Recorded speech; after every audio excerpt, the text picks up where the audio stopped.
هو الذي ينزل على عبده آيات بينات ليخرجكم من الظلمات إلى النور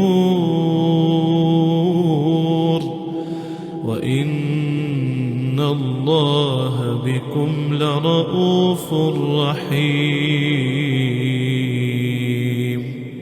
وما لكم ألا تنفقوا في سبيل الله ولله ميراث السماوات والأرض